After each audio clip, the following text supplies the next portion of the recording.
Mga kababayan, isa na naman pong balita. Dan Fernandez nag-concede na kay Sol Aragones sa pagkagobernador ng Laguna, mga kababayan. Ito nga po yung naging resulta sa pagkagobernador dito sa Laguna.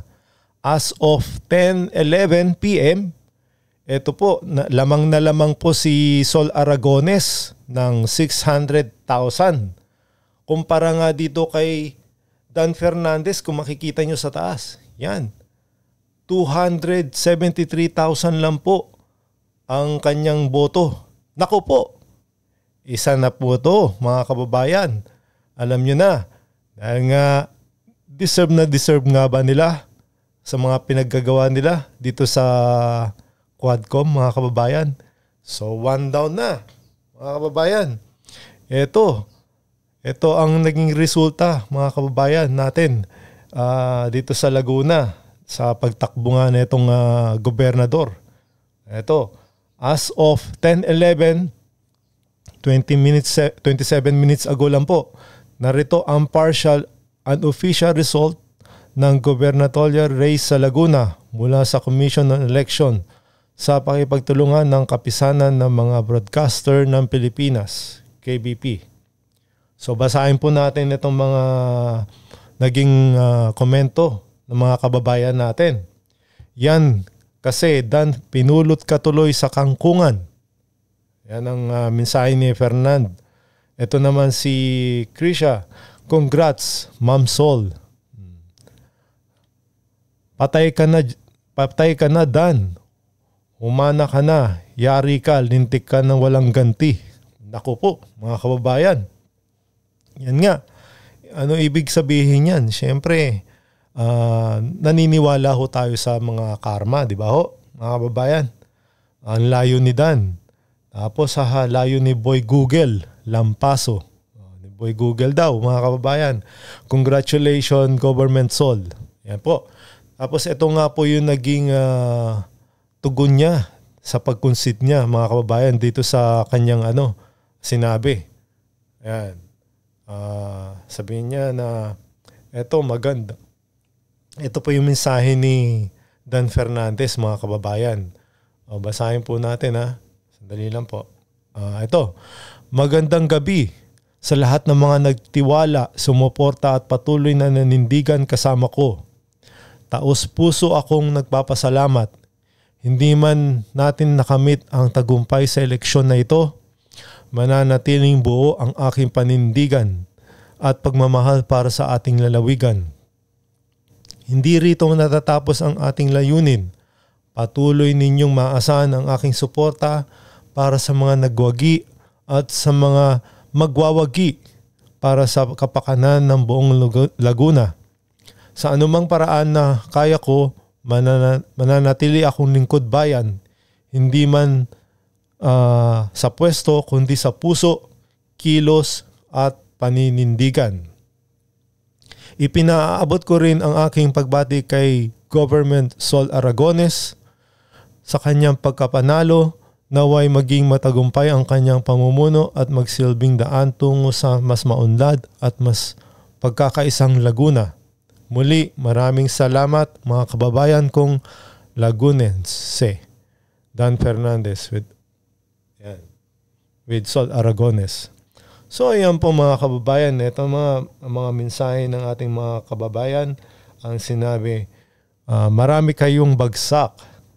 Sige, kalabanin nyo pa ang mga Duterte. Yan, kung matatandaan nyo po mga kababayan. Isa sa mga yan, sa Quadcom, na ito nga kinakalaban ng mga Duterte na idiniin nga dito si BP Sara dito sa impeachment. Isa ho sila sa mga yan, mga kababayan. Kaya yan po. Ang sabi naman, deserve ni Mr. Google, mga kababayan. Yan. The people have spoken. You reap what you sow. This is the fruit of your Quadcom, Mr. Google. No more. Yan po ang sinasabi ko, mga kababayan. Ito yung mga pinaggagawa nila na pagkakamali nila dito nga sa Quadcom, mga kababayan. Dahil nga hindi ho yung batas na ang ginagawa nila. Ito yung mga pandidiin nila na sila ang batas. Ang ginagawa nila dito sa Quadcom, sila ang batas. Sila, yun na po, parang hukom na ho sila. Na sila nagpaparusa. Hindi naman ho eh. Di ba ho? Hindi naman sila ang batas, mga kababayan. Sila ho dapat ang gumagawa ng batas. Yan po dapat ang ginagawa nila. So ito pa, paalala lang, huwag kalabanin ang Duterte. O yan, mga kababayan. Kasi nga, mga kababayan, itong mga Duterte ay talaga naman nakikita natin ang yung mga pinaggagawa ho nila, di ba ho? Na talagang may malasakit sa atin. At saka, minamahal, mas maraming Pilipino ang minamahal itong mga Duterte, mga kababayan. Dahil sa mga pinaggagawa ho nila na paninira nila sa Duterte, yan po ay may kapalit. Alam nyo, para lang ho ito manaig sila sa pwesto. Ito nga, nasa kapangyarihan. So ito yung mga nangyayari sa ngayon, di ba? Nakikita natin. Dahil nga, ang pinapairal ho nila, itong mga, alam nyo na, pera-pera lang, di ba? Para manaig dito sa kapangyarihan nila, mga kababayan. So, hindi ho tayo papayag dyan. Siyempre, ang inuuna natin ay magsilbiyo sila sa taong bayan. Hindi yung puro ayuda. Hindi naman ho tayo, hindi naman tayo mabubuhay dyan sa ayuda lang. Kasi minsan lang ho, isang beses lang ho yan. Patitikman lang ho kayo ng isang beses, tapos after nyan, wala na, mga kababayan. So balik na ho kayo sa dati. Ang kailangan ho natin talaga ay trabaho ng ating mga mamamayan. Ayan po, para mabuhay po tayo, hindi po sa ayuda. Di ba ho, mga kababayan? Yan yung ginagawa ng mga natin, mga politiko, mga kababayan. Kala nila na kaya nila tayong bayaran diyan lang sa pagiging pagsiservisyo nila. Pera ho natin yan, di ba, mga kababayan? So ito pa, basta mga Duterte mag-endorse ng kandidato, panalo. Totoo yan, mga kababayan. Kung hindi sa mga Duterte, walang Marcos ngayon na presidente. Totoo naman po, di ba ho? Kung hindi po inendorso at ito nga,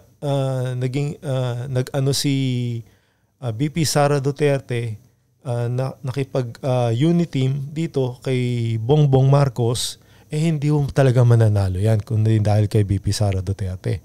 Ayun po ang totoo, di ba ho, mga kababayan? Dahil hinatak lang ho siya ni VP Sara Duterte. Kaya siya ho nanalo. Kung palagay nyo, ito nga, kung presidente nga tumakbong presidente si VP Sara Duterte, siya ho talaga mananalo. Hindi ho. Naging vice president lang ho siya ni Bongbong Marcos. Tapos, ito pa ho. Ganito sana lahat ng talo. Casey Pamor, bilis karma. Yan po, mga kababayan. Yan nga sinasabi ko sa inyo. Ang karma, mga kababayan. So, susubaybayan pa natin itong mga kababayan. May iba pang balita dito sa mga Quadcom na naging Quadcom po. Na ito nga, kumalaban ho sa mga Duterte. At ito nga, nila, talagang sinisiraan nila dahil sa, alam nyo na, dyan sa Kongreso. Dahil yung amo ho nila, kanilang sinusunod para dito nga manatili sa kapangyarihan. So, hindi ho tayo papayag doon, mga kababayan. So, ano po masasabi nyo dito sa balitang ito, mga kababayan? Mag-comment lang ho kayo at wag ho kayong makalimutan mag-subscribe para sa iba pang news update. Maraming salamat po.